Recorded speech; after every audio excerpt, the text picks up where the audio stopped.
tema do nosso Escola Aberta de hoje é Arte Nacional Popular, de Sandra Pellegrini. Isso é um verbete que consta da obra Enciclopédia de Guerras e Revoluções, volume 2. A expressão nacional popular inscreve-se na esfera de diferentes formas de manifestação cultural, vinculadas a projetos políticos sociais centrados na questão nacional e na possibilidade de se recuperar um passado histórico-cultural tido como patrimônio das camadas populares. A concepção de povo popular não pode ser dissociada da ideia de nação e do surgimento de uma noção de arte cuja base assentava-se na identidade entre logos e razão. As formulações políticas e culturais marcadas pela lógica da razão culminaram artisticamente com o reconhecimento de uma realidade divina e outra humana, e com um tipo de organização política voltada para a reunião de grupos sociais de costumes, língua e religião distintos, num espaço geográfico comum. As articulações entre o campo simbólico da arte e as bases materiais da sociedade não tardaram a ser colocadas em xeque diante das transformações provocadas pela Revolução Industrial e da eclosão de conflitos sociais no século XIX. Nesse ínterim, verificou-se o questionamento da construção ideológica burguesa e do compromisso travado entre os conceitos de arte e nação, admitindo-se a possibilidade de que a arte moderna viesse a assumir dimensões e características internacionalistas. Considerando-se que o nacional e o popular assumiram os signos de unidade social nos discursos políticos e ideológicos, assim como naquele das práticas sociais e culturais, torna-se possível detectar variações provocadas pela utilização conjunta dos dois termos. Entre as mais frequentes, destacam-se aquelas assentadas nos postulados das revoluções burguesas e nas proposições que conjugam a emergência dos Estados nacionais aos ditames imperialistas do desenvolvimento capitalista. Nesse âmbito, percebe-se que tais formulações ganharam novos aportes a partir da implantação de modelos de exploração colonial, pois os projetos de independência assentaram-se tanto no resgate das chamadas particularidades dos povos, que constituíram as novas nacionalidades, quanto na negação da dominação colonizadora, sem romper, entretanto, com os signos da civilidade europeia. Não obstante, a interpretação da cultura nacional e popular pressupõe não apenas vínculos entre o nacional e o Estado, mas também entre o popular e as classes dominadas, constituindo-se uma forma de expressão contrária às manifestações artísticas forjadas sob a influência e a hegemonia burguesas. Para o filósofo marxista Antônio Gramsci, reconhecer o popular na cultura implicava admitir a transfiguração de realidades vividas e identificáveis, tanto na acepção do povo quanto naquela do artista, oriundo do povo ou afeiçoado aos seus sentimentos. Todavia, o popular, como expressão da consciência dos anseios populares, e o nacional, como resultante da mais genuína tradição de um povo, tornaram-se elementos de uma dada identidade simultaneamente nacional e universal, uma vez que os valores e as ideias do povo não restringem o popular às delimitações espaciais da cultura nacional, aspecto que revela a sua consonância com o internacionalismo marxista e com o reconhecimento da amplitude da sociedade burguesa. Mesmo que o termo nacional popular esteja circunscrito à esfera das práticas e significações delimitadas pela formação desta sociedade, sua dinâmica se define em circunstâncias históricas específicas e mediante diversificadas articulações entre vivências políticas, sociais e culturais.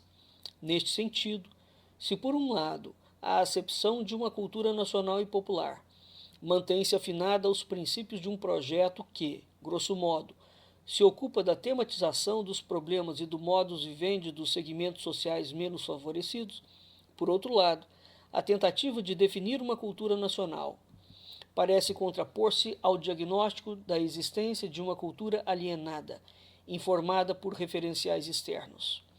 A busca de uma identidade autenticamente constituída acionou entre os intelectuais o desejo de formular uma definição explícita do que constituiria a chamada cultura nacional.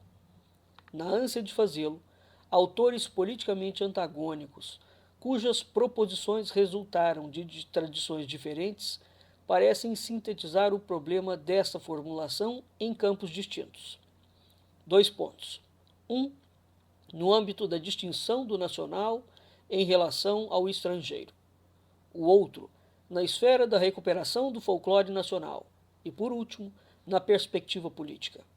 No primeiro caso, o popular aparece identificado com as manifestações culturais dos segmentos populares e articulado à questão do nacional, uma vez que as próprias tradições populares estariam imbuídas no chamado espírito do povo. No entanto, a superação dos contornos conceituais da cultura como manifestação folclórica implicaria o surgimento de diversos matizes ideológicos, cujo ponto de convergência centra-se na tônica política. A cultura passa, então, a ser associada à ação política, à tentativa de levar os segmentos populares a uma consciência crítica dos problemas sociais. Nesse caso, a cultura também aparece vinculada à questão do nacional. Haja vista o predomínio da concepção assentada na ideia de que a autêntica cultura exprime-se na sua relação com o povo-nação. No caso brasileiro, a independência política não produziu significativas repercussões nacionalistas nas artes plásticas. O romantismo alcançou pouco êxito entre os artistas brasileiros, inscrevendo-se nos limites da temática indigenista. Maior projeção encontraram as propostas plásticas academicistas da missão artística francesa, em torno da qual foram fortalecidas as noções de uma arte regrada e culta, integrada aos centros civilizados. Efetivamente, foi o modernismo na década de 1920 que primeiramente ensejou na cena brasileira a criação de uma arte nacional e que sintetizou a tensão existente entre a representação artística brasileira e a europeia. Em acordo com o que pretendia a arte moderna, voltou-se para a apreensão do Brasil como objeto temático e o incorporou à tradição ocidental. Por fim, desde o final dos anos 50 até meados da década de 60, acentuou-se entre os intelectuais e os artistas de esquerda certa inclinação aos projetos políticos sociais voltados para a questão nacional, especialmente aquela que dizia respeito à antinomia nacional universal, cara aos modernistas da primeira fase. O nacional, entendido agora como categoria abrangente e sintetizadora dos traços essenciais do Brasil, apareceu, neste contexto, associado ao popular, como modelo para sua expressão. Essa concepção adquiriu, no cerne do teatro brasileiro, contornos mais nítidos a partir das formulações do Grupo de Teatro de Arena de São Paulo, fundado em 1953. No mesmo período, a Associação Nacional Popular surgiu com este mesmo teor em outras instâncias, no Movimento de Cultura Popular, MCP, da esquerda católica, no Instituto de Estudos Brasileiros, ISEB, no Cinema Novo, nos programas de alfabetização inspirados no método de Paulo Freire. Um olhar sobre a produção cultural brasileira dessa época apontaria os seus vínculos com muitas questões políticas, a luta contra o subdesenvolvimento e contra os fatores internos e externos que o sustentavam, a campanha pela reforma agrária, entre outras, que deixariam marcas profundas nas manifestações culturais. O fazer artístico no período anterior ao golpe militar de 1964 debatia-se na afinação de uma arte nacional e popular genuinamente brasileira, e no cômputo da luta anti-imperialista, reivindicando a afirmação de uma arte não alienada, capaz de representar a realidade brasileira e de apontar para a democratização da cultura, numa contundente crítica à tradição elitista da arte intimista e circunscrita à categoria de ornamento.